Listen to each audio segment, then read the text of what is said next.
আবু হুরায়রা রাদিয়াল্লাহু তাআলা বলেন, আমার সাথী সঙ্গীরা কেউ কৃষি কাজ করতো, কেউ ব্যবসা বাণিজ্য করতো, কেউ ছাগল বকরি উট দুম্বা ভেড়া বকরি এগুলা চাষাবাদ করতো। তারা বহু টাকা বহু সম্পদের মালিক ছিল, ধন দৌলতের মালিক ছিল।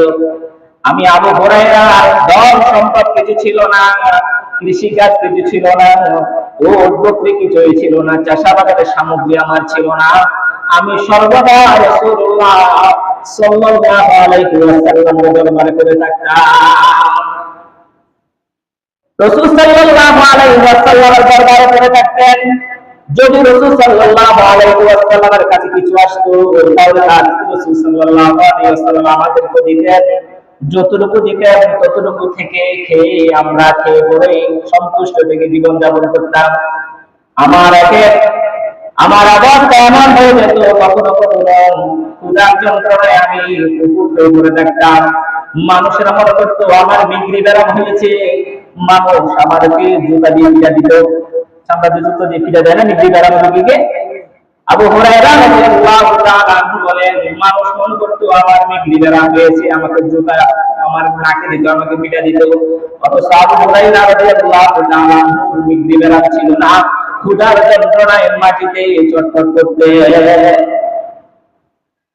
আবু হুরায়রা রাদিয়াল্লাহু তাআলা আনহু বলেন, একবার আমি ক্ষুধার যন্ত্রণায় অস্থির হইয়া রাসূল সাল্লাল্লাহু আলাইহি ওয়াসাল্লাম সাহাবায়ে কেরামের যাতায়াতের রাস্তার মধ্যে উপুড় হয়ে রইলাম।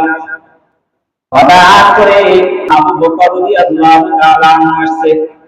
আসার পরে আমি সালাম দিলাম, বলে কোন আয়াতের ব্যাখ্যা সম্পর্কে আমাকে একটু জানা। উদ্দেশ্য আয়াতের তর্জমা ব্যাখ্যা জানা নয়, উদ্দেশ্য ছিল আবু বকর রাদিয়াল্লাহু তাআলা আমার চেহারার দিকে দেখে আমার ক্ষুধার যন্ত্রণার খবর বুঝতে পারবেন আর আমাকে পরিতৃপ্তি সহকারে খাবারের ব্যবস্থা করবেন। আবু বকর রাদিয়াল্লাহু তাআলা আয়াতের ব্যাখ্যা বিশ্লেষণ বলে দিয়ে তিনি চলে গেলেন। তিনি আমার মনের ভেদ বুঝতে পারলেন না।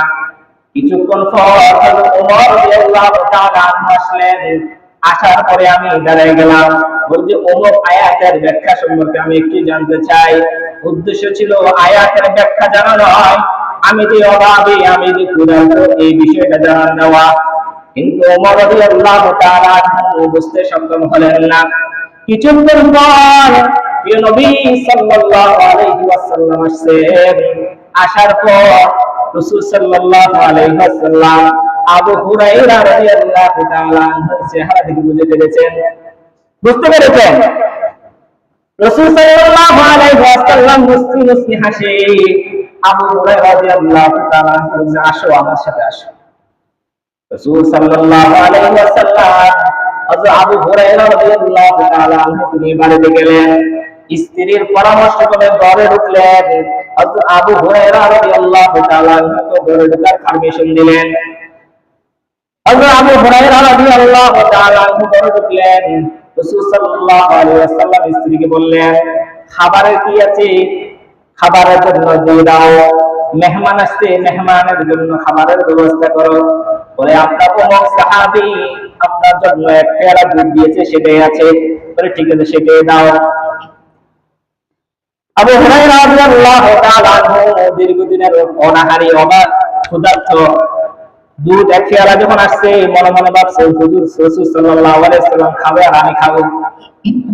এই দুধের পেয়ালা দেখে রাসূলুল্লাহ সাল্লাল্লাহু আলাইহি ওয়াসাল্লাম বলেন, যাও মসজিদে নববীতে আসহাবে সুফফার যারা আছে তাদেরকে ঘরে ডেকে নিয়ে আসো। হায় হায়, কি কয়, হায় হায়, এক পেয়ালা দুধ, এত অনাহারী রাসূল সাল্লাল্লাহু আলাইহি ওয়াসাল্লাম খাবে আর আমি খাবো। এখন বলল আসহাবে সুফফার যারা সবাইকে ডেকে নিয়ে আসো।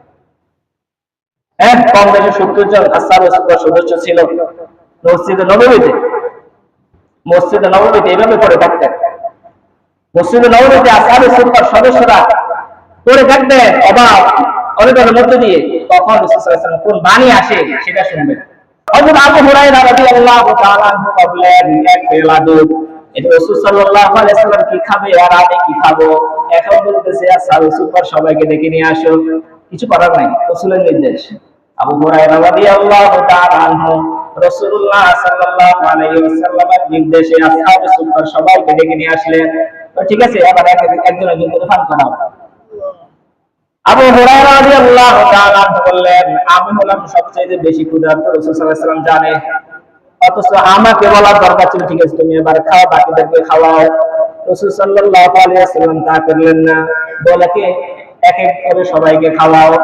রাসূলুল্লাহ সাল্লাল্লাহু আলাইহি ওয়াসাল্লামের নির্দেশে হযরত আবু হুরায়রা রাদিয়াল্লাহু তাআলা আনহু আসহাবে সুফফার ৭০ জন সাহাবী সবাইকে এক এক করে সবগুলোকে খাওয়াইলেন। খাবার পরে বলতেছে আবার তুমি খাও। আমি রাসূল সাল্লাল্লাহু আলাইহি ওয়াসাল্লাম আবু হুরায়রা রাদিয়াল্লাহু তাআলা বলে আমি খেলাম, বলে আরো খাও, আমি আরো খেলাম, বলে আরো খাও, বলে আরো খেলাম। এক পর্যায়ে আবু হুরায়রা রাদিয়াল্লাহু তাআলা বলে রাসূলুল্লাহ আর পারছি না, আর কি আর পারছি না ইয়া রাসূলুল্লাহ, বলে দাও এবার আমারে দাও। রাসূল সাল্লাল্লাহু আলাইহি ওয়াসাল্লাম তৃপ্তি সহকারে দুধ পান করলেন। দুধ কতটুকু? এক পেয়ালা। দুধ কতটুকু? এক পেয়ালা। এক পেয়ালা দুধ দিয়ে ৭০ জন আসহাবে সুফফার সদস্য দুধ পান করেছে। আবু হুরায়রা রাদিয়াল্লাহু তাআলা দুধ পান করেছেন। স্বয়ং রাসূলুল্লাহ সাল্লাল্লাহু আলাইহি ওয়াসাল্লাম তৃপ্তি সহকারে দুধ পান করেছেন। বলেন সুবহানাল্লাহ। এটা রাসূল সাল্লাল্লাহু আলাইহি ওয়াসাল্লাম একটা মুজিজাও বটে। রাসূল সাল্লাল্লাহু আলাইহি ওয়াসাল্লাম বলতে পারতেন এক পেয়ালা দুধ এটা তো আমারই হবে না, যাক তুমি আছো তুমি একটু খাও, এই কথা বলে তো শেষ করে দিতে পারতেন। রাসূল সাল্লাল্লাহু আলাইহি ওয়াসাল্লাম নিজের কথা চিন্তা করলেন না, সাহাবী আবু হুরায়রার কথা চিন্তা করলেন না, মসজিদে নববীতে অসহায় দুরস্ত যারা আছে, আসহাবে সুফফা সাহাবী যারা আছে তাদের কথা আগে চিন্তা করলেন। সেই জন্য মাস্টার হাজরি শুধু নিজের কথা চিন্তা করলে হবে না, সমাজে গ্রামে মহল্লায় অসহায় দরিদ্র যারা আছে তাদের কথাও চিন্তা করার দরকার আছে না নাই?